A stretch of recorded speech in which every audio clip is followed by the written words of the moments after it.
بسم اللہ الرحمن الرحیم۔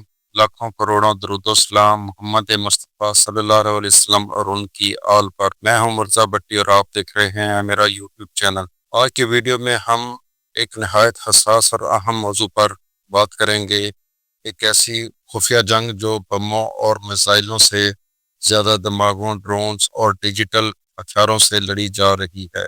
یہ کہانی ہے اسرائیل کے ایک خفیہ آپریشن کی جو ایران کے دل تک پہنچ چکے ہیں اور ان خطرناک حملوں کی جنہوں نے پورے خطے کو ہلا کر رکھ دیا ہے۔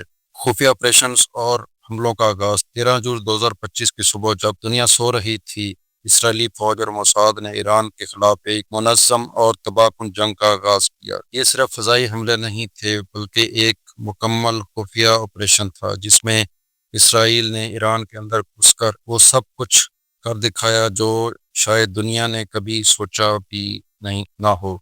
اسرائیلی آپریٹرز ایران کے ریگستانی علاقوں میں پہلے سے موجود تھے۔ نائٹ ویژن گوگلز، کیموفلاج لباس اور جدید ہتھیاروں سے لیس یہ ایجنٹس ایران کے فضائی دفاعی نظام کو اندر سے تباہ کر رہے تھے۔ ویڈیوز جاری ہوئیں جن میں دکھایا گیا کہ اسرائیلی میزائل ایران کے بیلسٹک لانچرز پر جا کر لگتے ہیں۔ یہ میزائل اسپائک تھے، چھوٹے، خاموش مگر انتہائی مہلک۔ ان حملوں کا اصل ہدف صرف عمارتیں یا ہتھیار نہیں تھے بلکہ ایران کی قیادت، نیوکلیئر سائنسدان اور پاسداران انقلاب کے سینئر کمانڈرز براہ راست نشانہ بنے۔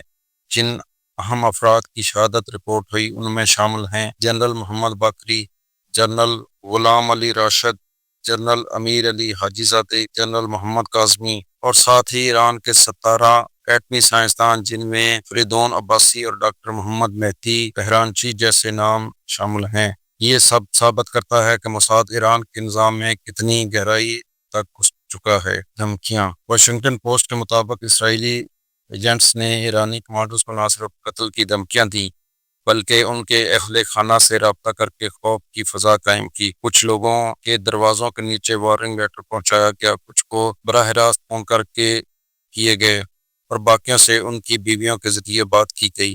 یہ نفسیاتی جنگ تھی جس کا مقصد تھا ایران کے نظام میں پھوٹ ڈالنا۔ اب آپ کو کچھ ماضی کی جھلک دکھاتے ہیں کہ ماضی میں کیا ہوا تھا۔ محسن فخری زادہ کا قتل۔ یہ سب کچھ ہمیں نومبر 2020 کے اس واقعے کی یاد دلاتا ہے جب محسن فخری زادہ ایران کے نیوکلیئر پروگرام کے اہم سائنسدان کو ریموٹ کنٹرول ہتھیار سے قتل کیا گیا۔ اس کے لیے ایک ٹن وزنی گن کو خفیہ طریقے سے ایران میں لایا گیا، پک اپ ٹرک پر نصب کیا گیا اور حملے کے بعد خود بخود اڑا دی گئی۔ اب اس کے ساتھ ہی اس کے بعد جو اسماعیل ہانیہ تھے جو ایران کے صدر کی تقریب حلف برداری میں آئے ہوئے تھے اور پاسداران انقلاب کے ہیڈ کوارٹر کے ایک اہم کمپاؤنڈ میں تھے، اس کو بھی اسرائیل نے بحران میں نشانہ بنایا تھا اور ان کو بھی قتل کر دیا تھا۔ اب اس کے اوپر ایران کا کیا رد عمل آیا؟ حملوں کے بعد ایران میں سیکیورٹی ہائی الرٹ کر دی گئی، موٹر سائیکلوں پر گشت، پک اپ ٹرکوں کی تلاشی، شمالی صوبے میں چیک پوسٹوں اور انٹرنیٹ کی مکمل بندش، یہ سب کچھ کیا گیا۔ فارس نیوز ایجنسی کے مطابق تہران کے ایک علاقے میں 3 منزلہ عمارت میں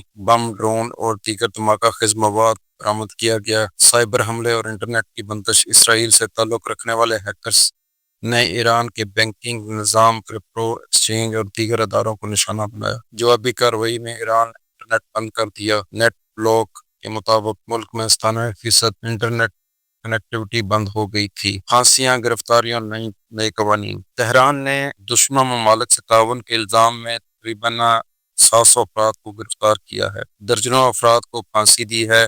پارلیمنٹ میں نئے سخت قوانین پر کام شروع کر دیا گیا ہے۔ اب ایسے کسی بھی فرد کو سخت سزا دی جائے گی جو دشمن ملک سے پیسے، جائیداد یا کرپٹو کرنسی لے کر ملک کے خلاف کارروائی کرے۔ آن لائن نگرانی۔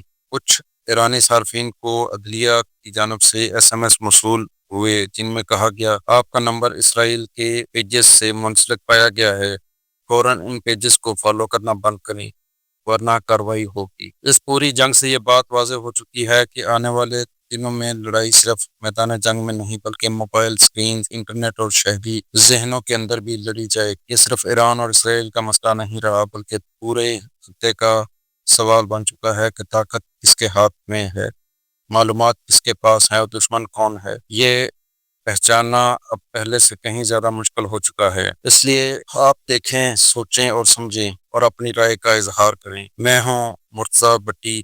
اگر آپ کو یہ ویڈیو معلوماتی لگے وہ تو چینل کو سبسکرائب کریں، ویڈیو کو لائک کریں اور کمنٹس میں اپنی رائے کا اظہار ضرور کریں۔